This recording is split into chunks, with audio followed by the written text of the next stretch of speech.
So you're working on a game and you realize that you're missing a core feature found in around 3 out of 4 video games, an inventory system. Even games you don't think have an inventory might actually have one. It's just not the traditional inventory that you would expect. You know, like a window that literally says inventory. However, some games can go crazy with their inventory systems with intense management requirements and UI overload. When it comes to inventories, there are many different approaches and there's no single correct solution. Some inventories are deliberately simple while others are highly complex, but the best ones are always intuitive and easy to manage. Choosing the right inventory system for your game can be surprisingly difficult, especially if you're new to game development. You might gravitate towards list-based inventories with no manual organization because you know it's easier to create. Games like Pokemon, Final Fantasy, or even Silent Hill use this approach. You can see the items you have, but you can't organize them yourself. The downside to this is pretty obvious. Organization. Once you start collecting dozens or even hundreds of items, finding a specific one can turn into a bit of a scavenger hunt. That said, it's not all bad. These systems are much less work to implement, and built-in sorting or filtering options can go a long way toward keeping things manageable. But if you want players to feel the weight of their items, either literally or by limiting space with a grid-based inventory, you add an extra layer of difficulty and realism. Not everyone loves that added friction, but for some players, manually placing items exactly where they want is a part of the fun. Games like Resident Evil, Diablo, and Path of Exile lean heavily into this idea. They force you to think carefully about what you pick up, and more importantly, why. Do you really need it? Is it worth dropping another item to make room for it? Systems like this force players to stay constantly aware of their inventory state. It's a more gamified approach to inventory management, but from a development standpoint, it's much harder to pull off. Instead of just having a list of items, now each item has to occupy a slot. Maybe some items occupy multiple slots. Now we need rotation, multiple pages, filters, movement, and you get the point. Normally, the first step in creating an inventory system is deciding what kind of inventory you want and why. Then comes the reality check. How feasible is it? Is it worth the time, the cost? But what if you didn't have to decide? What if there was a single system that could handle all of it?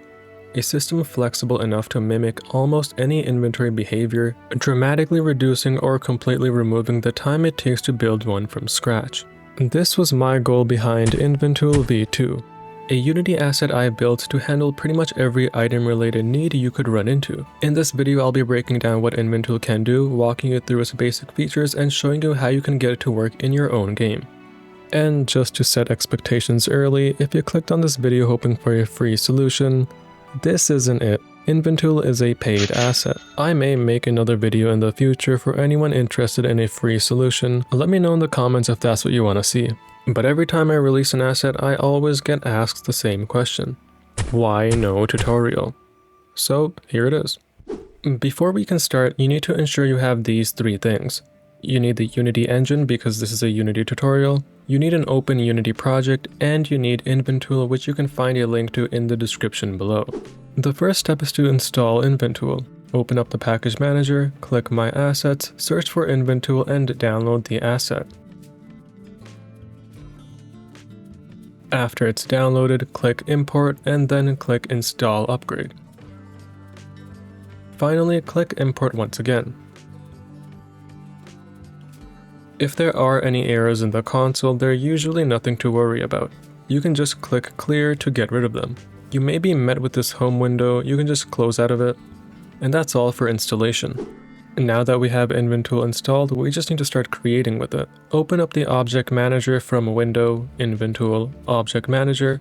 This is where you can create items, item types, currencies, recipes, stats, and attributes. You can create, duplicate, and delete objects from the options at the bottom. There's a search bar at the top and some filtering options that can help you find certain objects.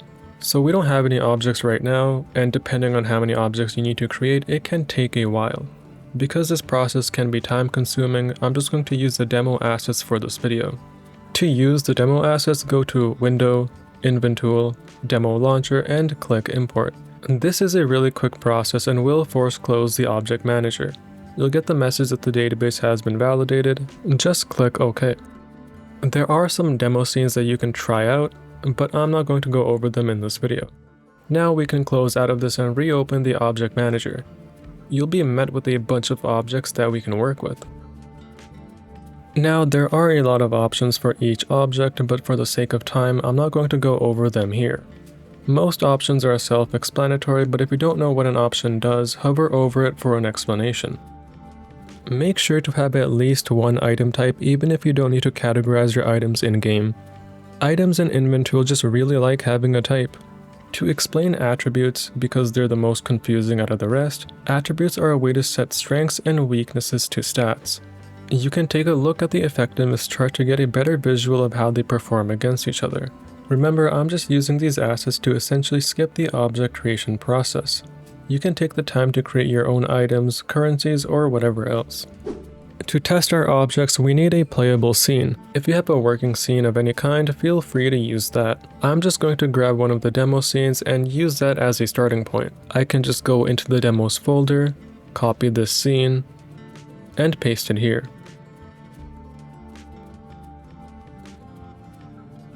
Now I can open it up.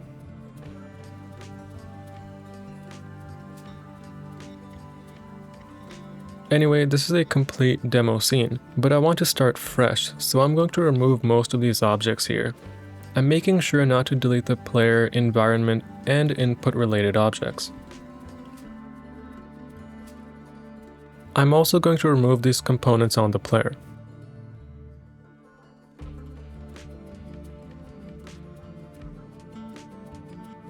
Okay, so now I have a scene with a character that can move around the environment and there's absolutely nothing else. With this, I'm going to show you how you can add the most common Inventool systems into your scene from scratch. We're going to go over many things: input, initialization, item drops, item spawner and loot boxes, inventory, equipment, stats, and merchants. So I just want to go over input really quickly as I already have it set up. How you handle input is up to you, but basically you need a way to move around and have a keybind that will open up the inventory window and another to pick up items. I have mine set to the I and E keys. Input in my scene is handled with the player input and Inventool input example component, which is used by this third-person controller script. Remember, it's best to create your own controller as this is not Inventool's purpose. And I don't want this video to be too much about input. With that said, let's move on. Initialization is pretty simple and it's required to get Inventool to work properly at runtime. You have two ways to do it. The first method is to add the Inventool initializer component into your scene and set the player and camera references. The second method is to initialize it through code. Simply call Inventool initialize once the game first opens up or when the scene loads. You can pass the references in that method. Note that it only needs to be called once. It's recommended to call Inventool terminate when the Inventool is no longer required, like when the game shuts down or the player returns to the main menu. Let's set up our item drop. By right-clicking in the hierarchy and navigating to item drops, we have 3 default options to choose from. I'm going to go with 3D sprite because my scene is 3D and I don't want to create a 3D model for each item. We can see it in scene view. It's far away from the player, so I'm just going to move it closer. You'll notice that it's completely blank. That's because it doesn't have an item set. We can do that through the inspector. This is how it looks in play mode.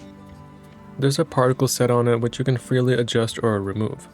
So we're going to turn this into a reusable prefab. Remove the item reference and drag and drop it into the project section. It's now a prefab. We can now remove this item drop from the scene or keep it there, it's up to you. I'm going to remove it. Now open Inventool's settings and set the prefab in the default prefab field. This sets the prefab as the global item drop, so whenever an item is spawned either by dropping it, spawning it through code, or by using the item spawner, this prefab will be spawned for the item. You should also change the spawn mode to 2D if you're using the 2D version. The item spawner is a way to spawn items without or minimal code. You can spawn a single item or multiple. The best way to use this is with the loot boxes. A loot box is a data container that allows you to set a specific or randomized set of items and currencies. Loot boxes can be used with an item spawner to spawn multiple items, they can be assigned to items themselves to create a reward item, or you can use them through code for any other purpose. Let's start by adding a 3D item spawner. We're just going to stick with the default cube. You can just imagine that this is actually a chest or something. In the item spawner script, you have the option to spawn a single item, but we're going to go with loot box. Set the spawn delay to 0. I'm going to set the spawn method to onTriggerEnter so that the items will spawn when in range. Also, I'll set the collision target to the player. You can make it do something after spawn, but we could just leave it at do nothing. So we still need to create a loot box. We can do this by right-clicking in the project section and navigating to Create, Inventool, Items, Loot Box. You'll see a bunch of options here. What you need to understand is that the top two are guaranteed drops and the bottom ones are randomized. Let's add a guaranteed drop. I'm gonna make a key drop all the time while randomizing the clothing.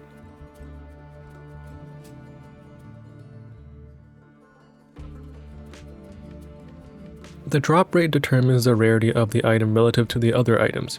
So when I edit the drop rate for one item, you can see all rarities change. Note that the rarity does not take min and max dropped into account.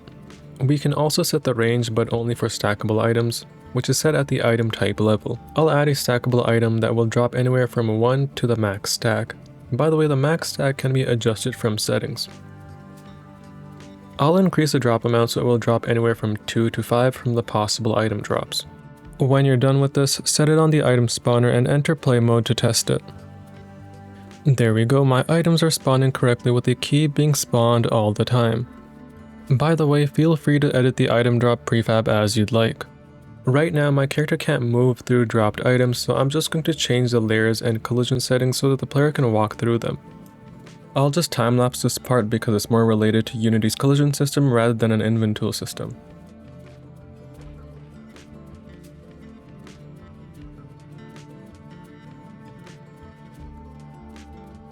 Before we move on, I should probably mention how pickup is handled. Here's the code from the input example script. On start, we add an event that will enable the text when pickup range is entered and disable it when exited. When the interact button is pressed, this onInteract method is called. We do need an inventory reference to pick up items as they need to be stored somewhere. We can simply call pickup all in range to pick up every item that the player is in range of. We'll just focus on the events for now. So I'll add a text that reads pickup items and set it on the input example script.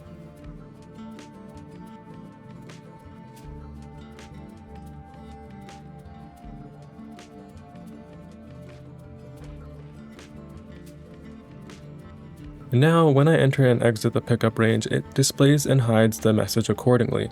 Of course, pickup doesn't work at this time as we haven't set up an inventory. So let's give our player an inventory and set this as the inventory reference on the input script. Now when we enter play mode, picking up items is possible. Right now we can't see what items we have in our inventory because we haven't added the UI for it. We'll add that shortly. After a while of picking up, you'll notice that you can no longer pick up any more items. That's because the inventory grid is now full, thus items cannot fit. You can edit the inventory to add more space. I'd recommend pagination in general as it's better for UI performance than a single really large grid. As for the UI, we now need to work with the block system. Blocks is Inventool's UI system that simply connects Unity's UI with Inventool's objects. There are many to choose from and some may be useful even if you don't need to display any Inventool object data. With that said, let's create our inventory window. Add either a window or a draggable window block. I'll go with draggable. Let's rename it to inventory window, and in game, let's remove the default message and change the title to inventory. Now add an inventory block as the child of the object named container. From the inspector, you'll see some fields already set for you. Just drag and drop the inventory onto the autobind target field. This will display the inventory options as before with some extra options that are UI only. You can customize yours if you'd like, I'll stick with the default values. So we need to be able to open and close this window. This is how the input handler handles inventory toggling. On open and close, it updates the current map. Basically, this prevents the player from moving when the inventory is open. It would allow menu control as well if we set up a virtual pointer. On inventory is called when the I button is pressed, which simply calls toggle. So now I'll drag and drop the inventory window into the inventory window field on the input handler component. At this point we should have a functional inventory UI. I'll just move mine to the side of the screen for now, so let's enter play mode and test it out. There we go, we can toggle the inventory and picking up items actually makes them show up. Great. The inventory can also keep track of the player's currency. Right now we actually haven't added any currencies, so I'm just going to add both of the ones I have. Now we need to display these currencies in the UI. First, let's make room for them by resizing and moving the inventory.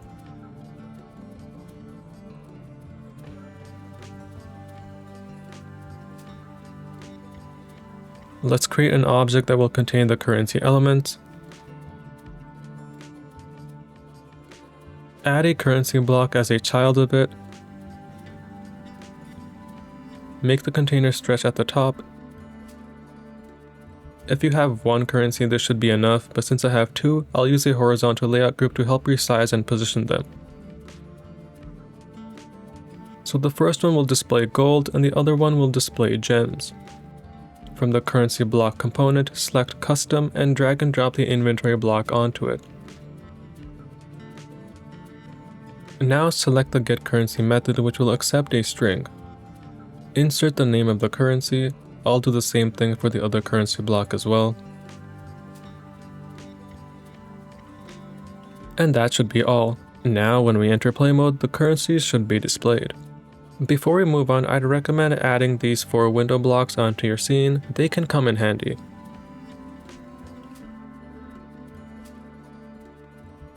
Also, you can disable the content object of each window if you find it annoying. You'll be able to see item details by hovering items in the inventory with the tooltip block. The action menu block adds the default options that appear when an item is clicked. The confirmation block is used to confirm an action, and the quantity block can allow you to select a quantity, like the amount of an item to split or drop. And that's all for inventory. For equipment, the first thing we're actually going to do is set up an item dataset. Datasets are useful for referencing custom static data. This is good for something like a 3D or 2D item model that should be applied to the player character, which I'll include an example of. So create a new script and name it whatever you want, but I'll go with custom dataset. Open up the script and make it inherit from dataset. Also, change the menu name to Inventool Custom Dataset. Save it and go back to Unity. Now let's create an instance of this dataset. Open up settings and set it in the dataset field. Click confirm and just wait a bit. After it's done its thing, close out of settings and open the Object Manager. Select an item and under Dataset you'll see new options. So we're going to use these settings to equip and unequip the item model on the player character. I only have this 3D cowboy hat model that doesn't even look like the cowboy hat item, but I'm going to use it anyway. On our player, we need to find the transform point that will be the spawn point of the hat. So let's take a look.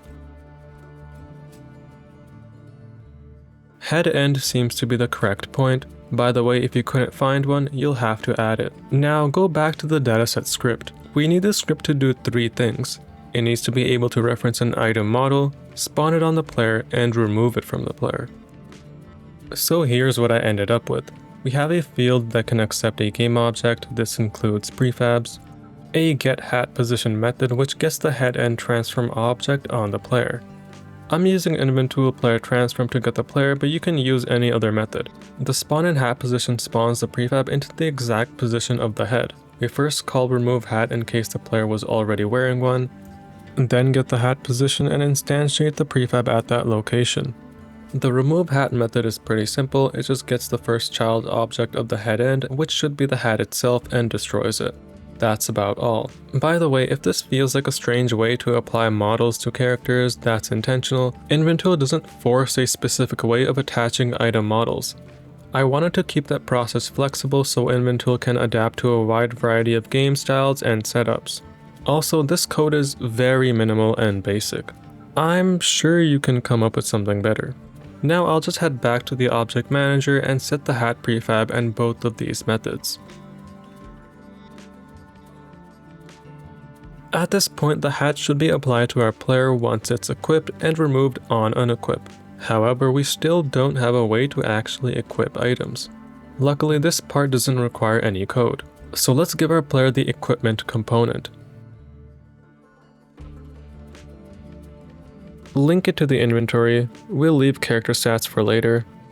Add a few slots. I'll just have one for each clothing type, 2 weapon slots, and 1 potion slot. The default setup of the equipment block has all of these options, but you can freely add or remove them.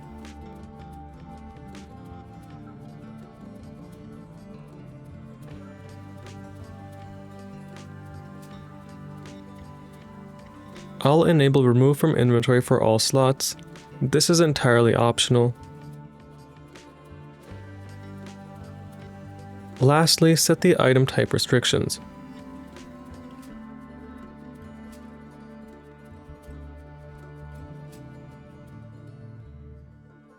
And I'll just fix the names here.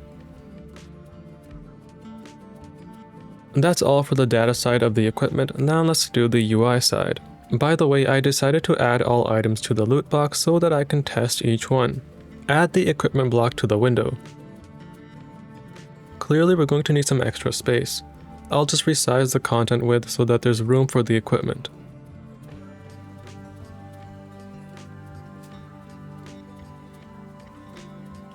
And I'll move the inventory to the left and the equipment to the right.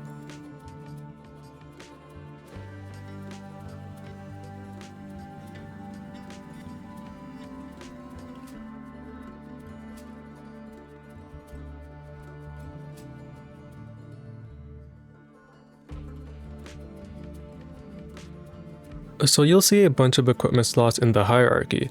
The number of these and the names must match the slots we created on the equipment component.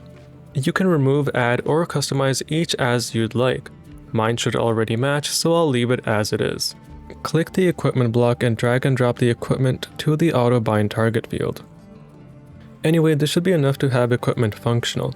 But before we test it, let's add the object viewer block so that there's something in this empty space here. Add the object viewer block as a child of the equipment block and resize it so that it matches the entire rectangle. Make sure the object viewer is behind the slot so it doesn't block pointer events. Set the target on the object viewer to the player. Also, I don't want this reset view functionality, so I'm going to remove it. Now select the camera and in culling mask, only check the player layer. This will make it so that the camera can only see the player character. You'd have to make sure that no other character or object is also on this layer. And now we can see the player. But it's a little compressed, which is fine because we can just click the match rec size button to fix that. Now all we have to do is center the character. Just play around with the center offset, rotation pivot, and starting rotation so that the character is facing front and at the center. I decided to disable zoom, panning, and only have the Y rotation enabled because that's the behavior that made sense to me for this UI. You can enter play mode to test it in action. By the way, I didn't like how far apart the currencies were, so I decided to move them closer. Before I forget, I'll just set the hat prefabs layer to player so that it will be visible to the object viewer. Alright, let's enter play mode and test it out. We've got the hat, let's equip it, and awesome, there's our hat. Now let's test the restrictions. See how it shows up as red? That's the item type restriction working as intended. Of course, I don't have more 3D models for items, so other items won't appear on my character. Remember, this is something you would have to handle yourself. It would be best to create your own robust system around it. Anyway, that's all for equipment. We're going to keep stats simple, as it can get pretty repetitive. Let's just add an HP bar at the top left corner. Adding stats to both items and game objects is similar. For items, you just have to open the item in the stats editor and click the plus button here. For game objects, you need to add the character stats component and click open in stats editor. You can add stats one by one with the plus button below or add all of them with this button here. Since I'm only going to use HP for this example, that's the only one I'll set the value for. So I'll just make the HP start at 100, maybe add some scaling. You can make it scale linearly or with an animation curve. Stats scale with a level, but we won't be leveling our player in this video. You can check out the documentation to see scripting examples of leveling. Anyway, you can see all of our stats on the character stats component. Now we just need to display them in game. I'm just going to use this canvas here since it's already there, add a character stats block component, remove the default text. Now set the auto bind target to the character stats component. Add a stat progress block. This will be used to display the HP bar. Move it to the corner and stretch the size of the character stats block.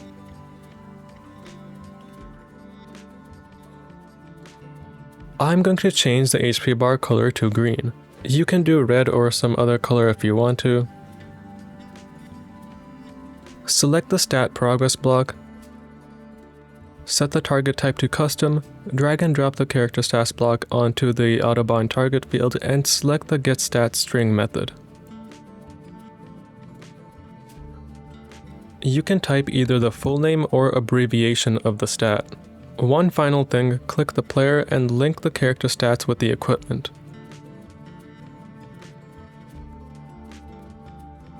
And that's all. Entering play mode will now display the stat. Remember, you're free to customize the look of it. To test this further, let's find a sword that has an HP stat. Let's see if I can find it here. Okay, here it is. If you look at its stats, it has 50 on HP. So let's equip it and take a look at our HP bar. So upon equipping it, our HP stat is updated. Removing it has the opposite effect, of course. And that's all for stats. So the last thing we're going to go over is merchants. There are 3 types of merchants: shopkeeper, craftsman, and enchanter. What they do is pretty self-explanatory. Setting up each merchant is somewhat similar. In this tutorial, we're only going to set up a shopkeeper. If you understand how to set one up, setting up the others becomes much easier. Just note that you have blocks to work with for both the craftsman and enchanter. To set up shop, we're going to need a shopkeeper NPC. I'm just going to take one from the demo scene. Here we go. Since I want to create a shopkeeper from scratch, I'll remove these components. Okay, so first of all, this character has an icon on its head to indicate that it's a shopkeeper. It also has a circle below it which will be used to indicate when the player is in range. Both of these are not required, so you can just ignore them if you want to. In Inventool, you can make any kind of a shop, but there are 2 common ways shops tend to work: limited stock and unlimited stock. There's a demo scene with both of these set up. We're just going to set up shop with limited stock. Let's start by creating a shopkeeper asset. Under stock, add as many items as you want and set their amounts. All of these will be purchasable items in-game. Click your shopkeeper NPC and add the overworld merchant component. Drag and drop the shopkeeper asset into the merchant field. If you have an in-range indicator, set that as well. Leave on interact as is for now. We'll get back to that later. Now let's give this NPC an inventory. The shopkeeper should support our currencies. I'll make sure it has high currency values, as inventory-based shops take even the NPC's currency into account when you're selling an item to it. So if the NPC does not have enough currency to buy the item you're trying to sell, the transaction will fail. I don't want it to take item weights into account, so I'll disable it. This one is basically a requirement. Set the organization mode to auto only. Otherwise, the player would be able to organize the NPC's inventory, which doesn't make any sense. Also, we should disable can receive rewards so reward items aren't automatically granted to the NPC. And disable item dropping, even though it technically can't drop items anyway. That should be it for the data side of things. As you might have already familiarized yourself with this workflow, there's still the UI side. So let's create a new window for the NPC. What I'm actually going to do is create a copy of the inventory window since the shop would be similar, and then make the necessary changes like remove the equipment block, change the title, reduce the size, adjust the currency block sizes, and move both windows to opposite ends.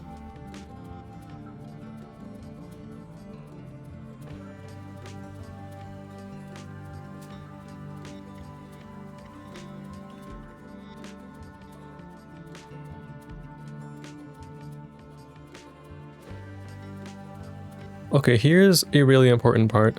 Since we copied the player's inventory window, the inventory block component is still bound to the player's inventory, but we need it to be bound to the shopkeeper's inventory. So just drag and drop the shopkeeper's inventory into the auto bind target field. Also, I don't like that the slots don't fit the scroll rect here, so I'm just going to reduce the grid size. It's fine either way since it's scrollable, but I like it without the scrolling. I also want to remove the weight and pagination because they're not being used.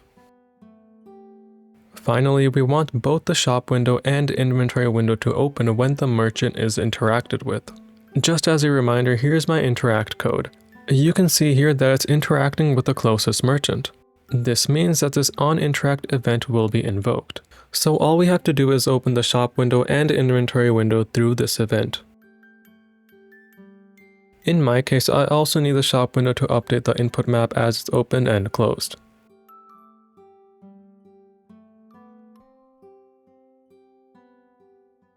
One last thing before I forget, click the shopkeeper's inventory block and add the shop block component. This is required to make it function like a shop.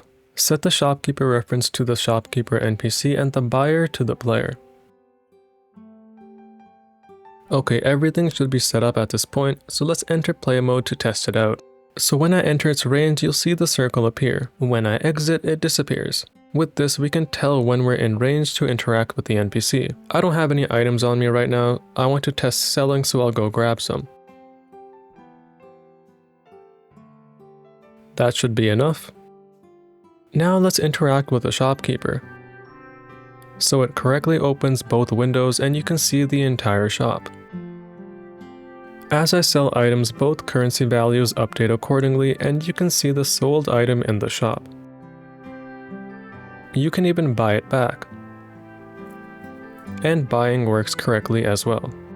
Now let's see what happens if we run out of currency. And the transaction fails.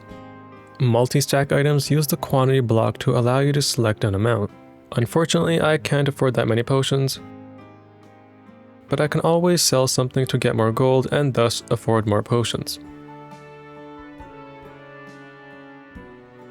And that's all for this video. Just to recap, we installed Inventool, initialized it, set up an item drop and item spawner with a loot box, we set up an inventory, added equipment that can actually apply an item model onto the character, added an HP bar, and set up an item shop. This was all just to give you a baseline understanding of Inventool. There are many other features and customization possibilities, especially with scripting. I hope you found this video helpful. If you did, give it a like. Subscribe for more content like this, and if you'd like to see me cover a specific topic in a future video either related to Inventool, my other assets, or anything else, let me know in the comments down below. My name is Esper and that's all from me for now.